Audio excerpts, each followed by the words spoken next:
Hah? Dari mana? Saya warga sini, Pak. Warga sini.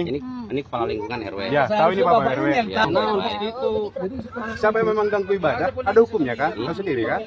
Bapak orang Indonesia bukan? Siapa yang mengganggu beribadah? Ada hukumnya kan? Ada hukumnya sekarang ya. Tahu nggak aturannya Pak? Siapa yang mengganggu lagi beribadah? Ada hukumnya. Iya. Kalau perangkat pemerintah RW tahu konstitusi, tahu undang-undang. Jangan Jangan asal sekarang. Kita kan nunggu di sini supaya Kita selesai. bukan maksiat di sini, bukan maksiat. Ya kan ngomong tadi, silakan selesaikan dulu. Percuma aja. Saya nunggu di sini mau Perangkat pemerintah tetap. Sebuah persekusi jalannya ibadah hampir terjadi di salah satu gereja di Kabupaten Purwakarta. Kejadiannya pada tanggal 19 Maret tahun 2023 pukul 11 siang. Nah, gereja itu adalah GKSP Simalungun Kabupaten Purwakarta. Pada saat berlangsung ibadah, mereka didatangi sekelompok orang yang mengaku dari penduduk sekitar. Dari pembicaraan di video tersebut terlihat bahwa ada seorang pimpinan di situ, yaitu katanya kepala lingkungan di RW tersebut. Tidak dijelaskan sih memang tujuan mereka apa mendatangi jalannya ibadah GKSP tersebut. Apakah mereka akan menghentikan jalannya ibadah gereja tersebut seperti yang terjadi di kota Bandar Lampung beberapa waktu lalu yang dilakukan oleh seorang ketua RT setempat. Nah, kalau melihat gelagat mereka, sekelompok orang ini datang ke gereja tersebut, ya pastinya modus atau motivasi mereka tidak jauh-jauh dari itu. Yang jelas alasan-alasan klasik akan mereka lakukan. Misalkan, kalaupun sudah ada perizinannya, tapi belum keluar, mereka juga akan berusaha menghentikan jalannya ibadah. Nah, hal seperti ini saya pikir tidak akan pernah berhenti ya selama Indonesia berdiri. Karena seperti kita ketahui sebenarnya akar persoalan dari persekusi jalannya ibadah atau pemberhentian jalannya ibadah di gereja sebenarnya sudah berlangsung cukup lama. Apalagi semenjak reformasi terjadi kebrutalan massal terhadap sejumlah gereja di Indonesia. Saya akan membacakan laporan dari kasus persekusi terhadap gereja beberapa tahun yang lalu yang dilaporkan oleh sebuah situs berita online yaitu CNN Indonesia yang judulnya seperti ini ya. Pembakaran gereja capai 1000 kasus pasca reformasi.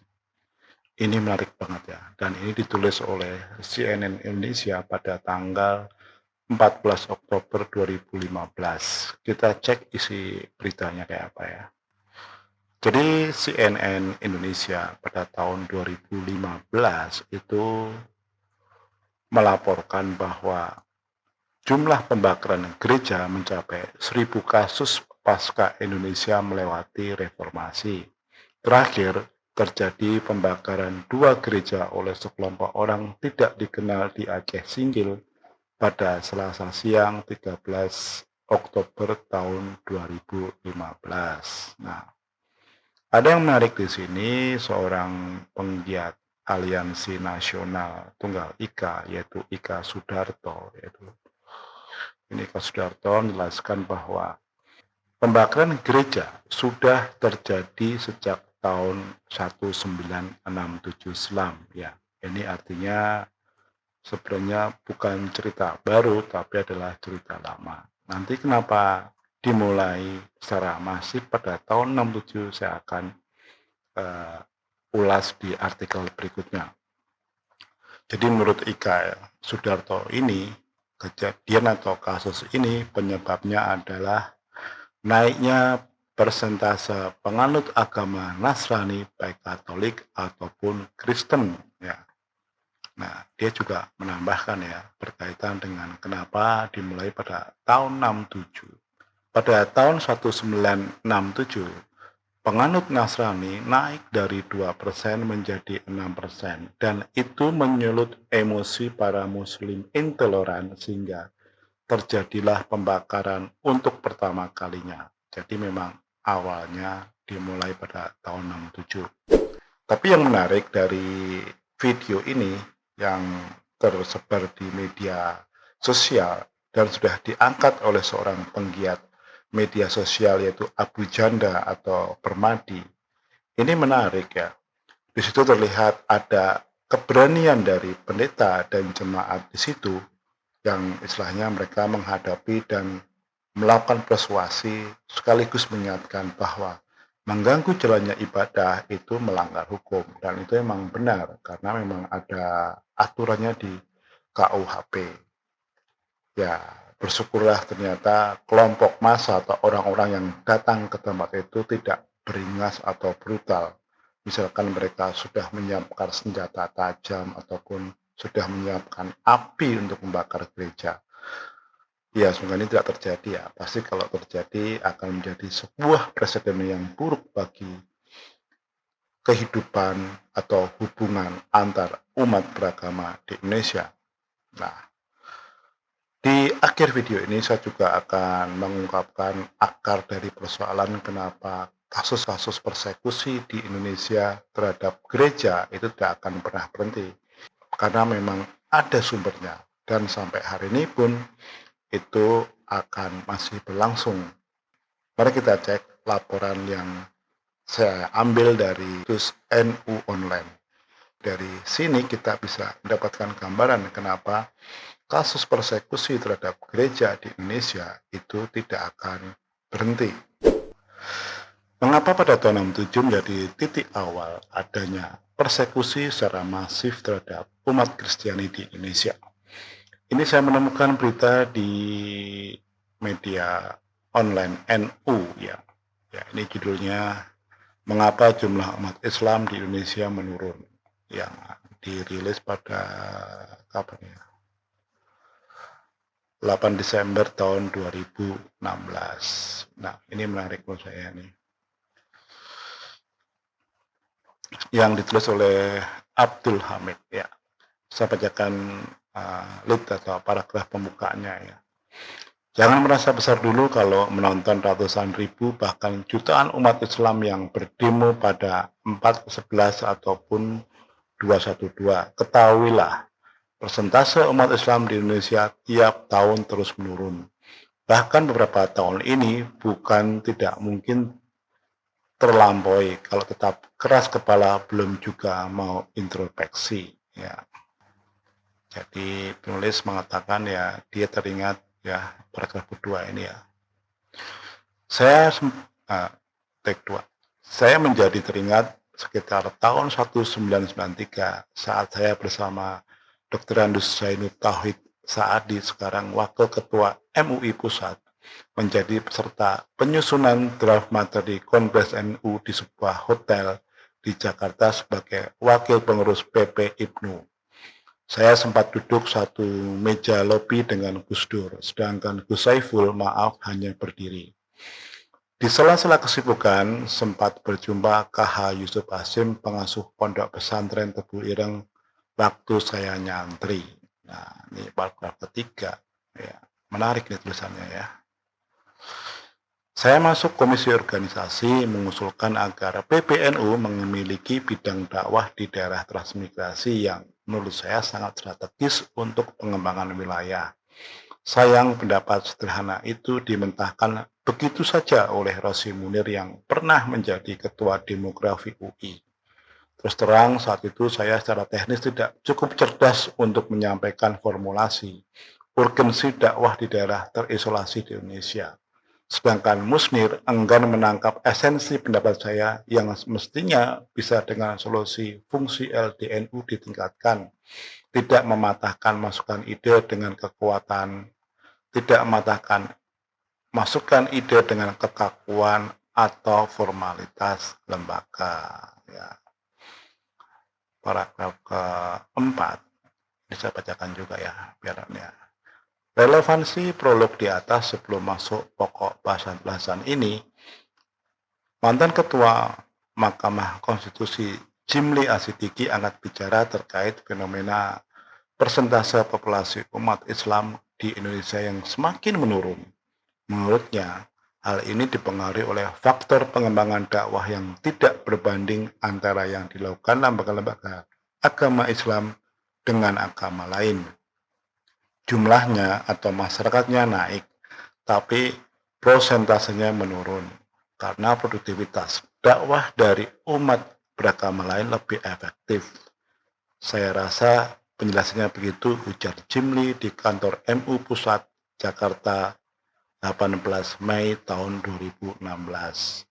Jimli mengharapkan keterangan mengenai menurunnya persentase populasi umat Islam di Indonesia saat ini dapat menjadi bahan evaluasi, sehingga kata dia, para tokoh dan pimpinan agama Islam dapat memikirkan adanya formulasi dakwah dalam rangka menyebarkan ajaran Islam yang lebih efektif bagi masyarakat Indonesia.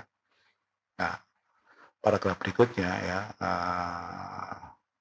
ini agak panjang ya, tapi ini tulisan menarik menurut saya, jadi perlu kita pahami juga ya. Jadi sebelumnya, Ketua Yayasan Rumah Sakit Peneleh Aji Dedi Munawarman mengatakan, di saat memeluk Islam secara global naik, di Indonesia yang merupakan negara dengan penduduk Muslim terbesar di dunia, justru presentasinya malah menurun. Ini adalah kutipan langsung ya. Umat Islam di Indonesia dari 95% menjadi 85%. Ada anomali di dalam pusat Islam di Nusantara, kata Haji. Menurut dia, umat Islam dari waktu ke waktu seolah tidak berdaya. Di bidang politik, misalnya, tren suara politik umat Islam cenderung menurun. Dia menuding ada agenda liberalisme, individualisme, dan deislamisasi dan depolitisasi yang membuat umat semakin tersisih. Dia menyontohkan, ketika partai Islam akan membesar, ada kekuatan sistematis yang menghancurkannya. Adapun partai Islam lain tidak memiliki struktur dan pengadilan yang masif sehingga tidak bisa berkembang. Pada tahun 2024, umat Islam di Indonesia sebagai simbol Islam dunia akan seperti apa? Angka 24 menjadi penting dalam upaya konsolidasi umat agar tidak menjadi buih, kata Haji.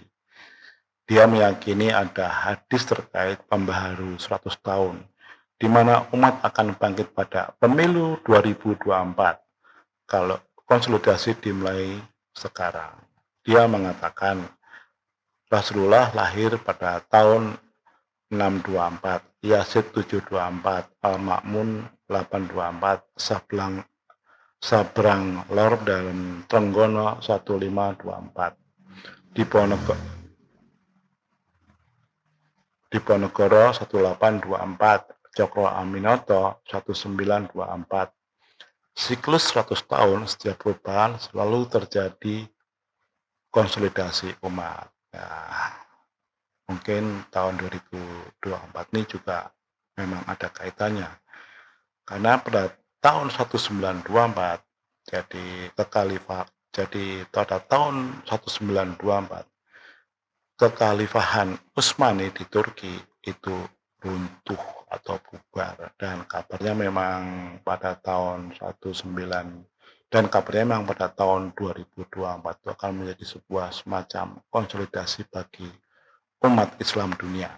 Nah, kita lihat nanti apakah itu berpengaruh pada kontestasi politik yang akan digelar pada tahun itu. Ya, coba kita lihat ya. Ini kalau paragraf berikutnya agak panjang ya. Nah, kita skip aja, kita ke angka-angka aja ya. Ini ada. Menurut data Mercy Mission, sebanyak 2 juta Muslim Indonesia murtad dan memeluk agama Kristen setiap tahun. Jika ini berlanjut, diperkirakan pada tahun 2035, jumlah umat Kristen Indonesia sama dengan jumlah umat Muslim. Pada tahun itu, Indonesia tidak akan lagi disebut sebagai negara dengan penduduk mayoritas Muslim. Di video awal, tadi saya sempat menyentil soal kenapa terjadi pemurtadan massal di Indonesia pada tahun 67. Jadi diawali adanya tragedi tahun 65. Ini yang menarik ya. Laporan dari Tirto pada tahun 2017 ya. Ini menarik ya. Saya cari dulu yang paragraf yang berkaitan dengan ini ya. Ketika Kristen menjadi pilihan, ya, ini terjadi sekitar tahun 66, tahun 67 ya. Jadi di paragraf awal tertulis begini. Beralihnya para penganut kepercayaan menjadi pemeluk agama resmi sudah dimulai sejak tahun 60-an. Jadi Gavin W. Jones dalam bukunya Religion and Education Indonesia menyatakan pemeluk Kristen di Hindia Belanda pada tahun 1900 berjumlah 1% penduduk. Sementara pada tahun 1933 jumlahnya meningkat setidaknya menjadi 2,8%.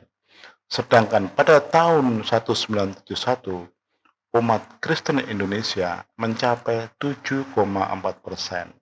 Peningkatan jumlah penganut Kristen berlangsung di kawasan yang sebelumnya pada tahun 1930-an masih dihuni penganut kepercayaan. Jadi memang kalau kita perhatikan dari laporan Gavin D. Jones ini, konversi agama atau perpindahan kepercayaan itu terjadi pada penganut aliran kepercayaan karena sebenarnya pemerintah secara resmi tidak mengakomodasi mereka gitu ya pada saat itu gitu ya. Kalau sekarang kan sudah mulai ada perubahan kebijakan ya. Bahkan pada era Presiden Abdurrahman Wahid, Konghucu yang tadinya tidak masuk dalam agama yang diakui negara akhirnya menjadi agama yang diakui negara ya. Nah, ini ya.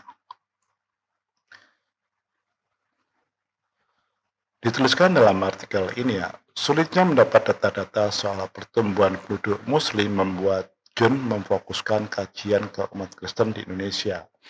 John membandingkan angka pertumbuhan penduduk Indonesia dengan jumlah umat Kristen di Indonesia. Hasilnya secara umum pada interval 1933 sampai 1971 penduduk Indonesia bertambah sebanyak 1,9 kali. Sementara penduduk beragama Kristen di setiap daerah meningkat 4,9 kali. Nah, ini yang menarik ya. Jadi pada tahun 193 sampai tahun 71, jadi ada peningkatan pemeluk agama Kristen di Indonesia itu mencapai 4,9 kali. Dan kalau terlihat memang setelah tahun 65 sekitar 67 terjadi konversi besar-besaran ya. Jadi ditulis di sini ya.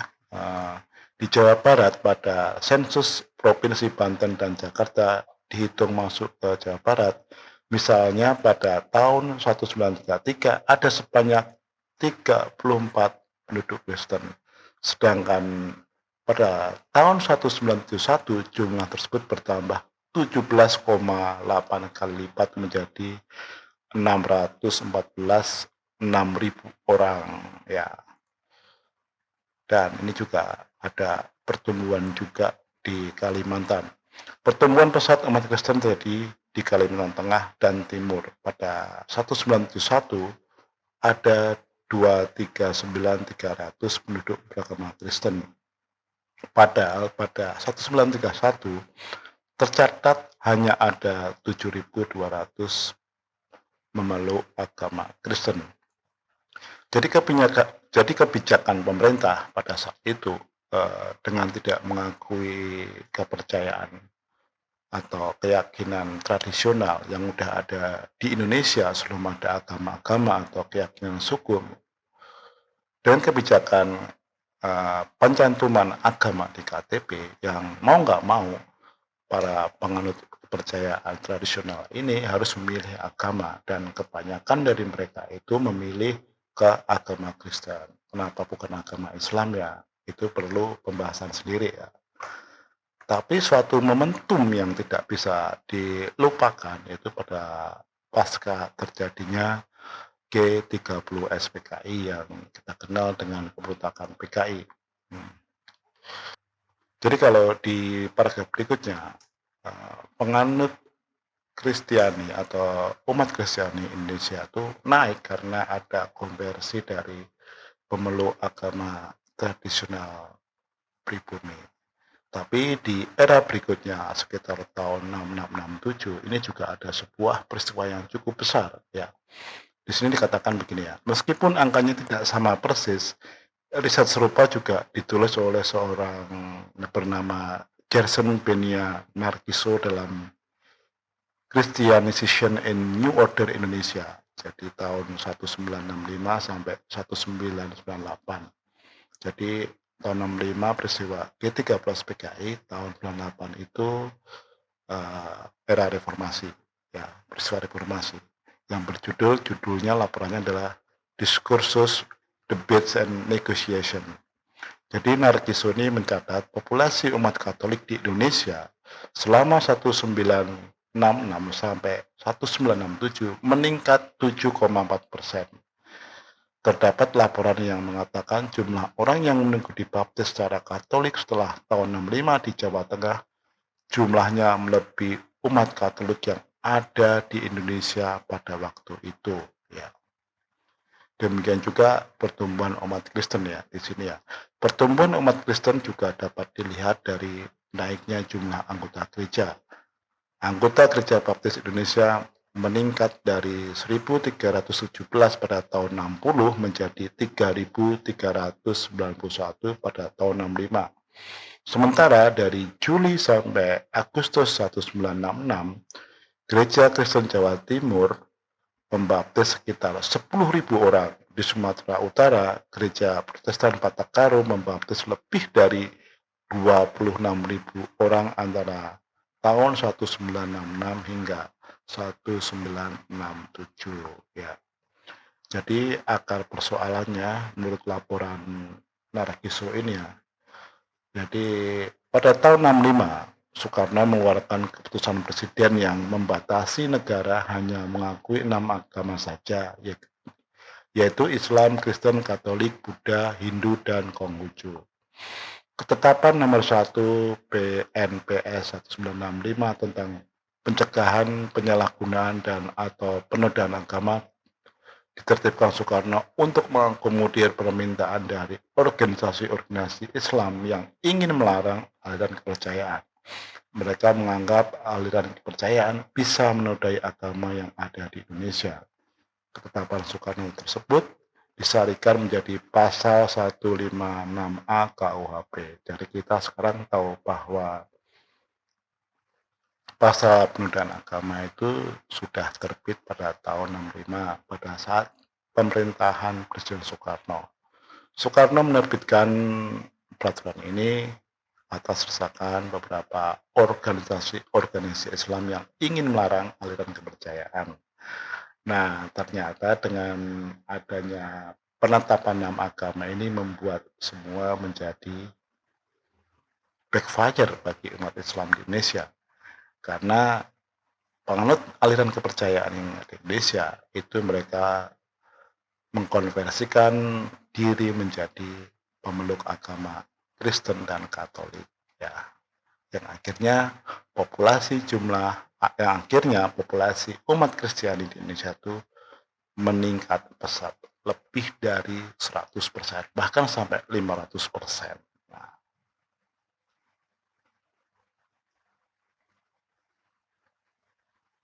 Jadi merujuk pada laporan Human Rights Watch yang berjudul Atas Nama Agama yang diterbitkan pada Februari 2013, pada awal dekade 60-an, kalangan konservatif Muslim menganjurkan pemerintahan Soekarno mengambil tindakan terhadap ajaran mitisme termasuk kepercayaan lokal seperti Sunda Wiwitan yang dianggap menodai Islam.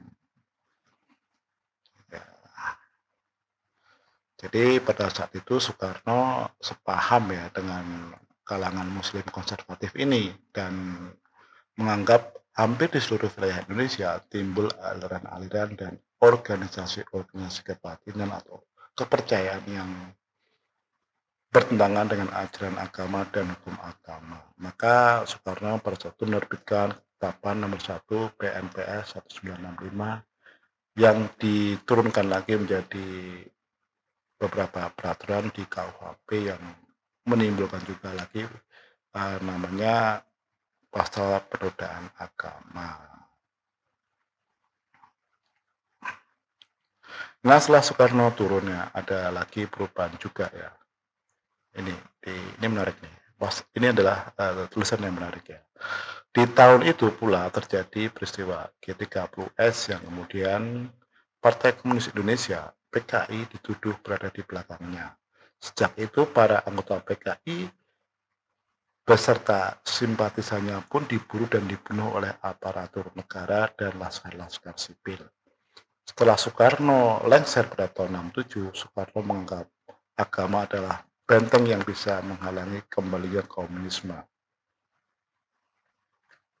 Setelah Soekarno lengser pada tahun 67, Soeharto menganggap agama adalah benteng yang bisa menghalangi kembalinya komunisme. Rezim Orde Baru mengharuskan semua warga negara untuk menyatakan kepercayaan mereka kepada salah satu agama yang diakui negara. Pemerintah memang menekankan kebebasan beragama, tapi kebebasan semacam itu tidak termasuk hak untuk tidak percaya pada agama. Ini bisa mengungkap kenapa akhirnya terjadi gelombang pemurtadan besar-besaran atau gelombang perpindahan agama besar-besaran ya. Ya, coba kita lihat yang menarik lagi.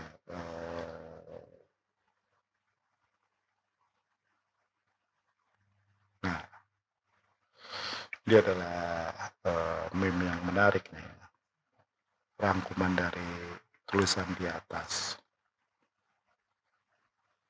Nah, ini ya, Juli Agustus.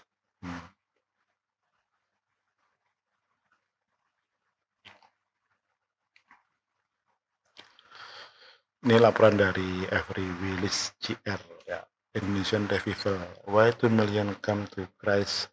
Nah, kenapa ada 2 juta orang masuk Kristen? Ada 60.000 jemaat di 5 denominasi Protestan Jawa. Naik menjadi 90.000 orang pada tahun 55, lalu 95.000 orang pada tahun 60, dan 200.000 orang pada tahun 65. Jadi perpindahan agama di Indonesia pada saat itu dari kepercayaan ke agama Kristen atau ke Katolik atau ke Kristen Protestan itu karena adanya tekanan politik yang terjadi pada masa itu ya. Jadi pindah agama karena tekanan politik juga pernah diungkapkan oleh Avery Willis JR yang pada tahun 1964 bekerja sebagai misionaris gereja baptis di Bogor, Jawa Barat dan Jember, Jawa Timur. Jadi dalam laporannya Willis itu mengatakan dia menelusuri kenapa orang berpindah agama menjadi Kristen yang saat itu terjadi amat masif di Indonesia ya. Jadi Willis mencatat ya, ada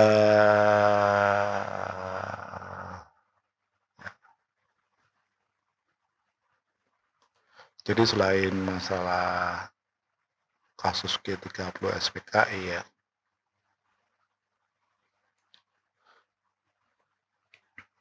jadi yang menarik di sini ya, pada tahun uniknya, ini ada yang menu uniknya ya, dari laporan Willis ini ya. Uniknya terjadi kenaikan drastis pada tahun 65. Jumlah jemaat tercatat menjadi 200.000 orang. Dari 551 responden yang diwawancara oleh Willis, ada 270 orang di antaranya berpindah agama.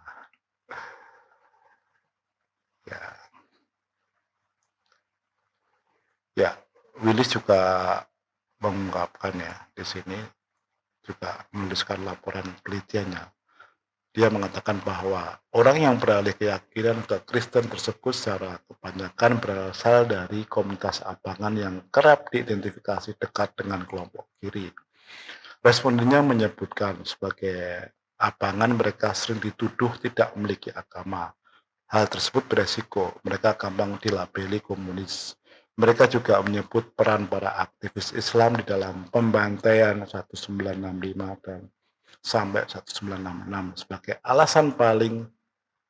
alasan berpaling dari status sebagai penganut Islam nominal yang sekarang dengan istilah Islam KTP.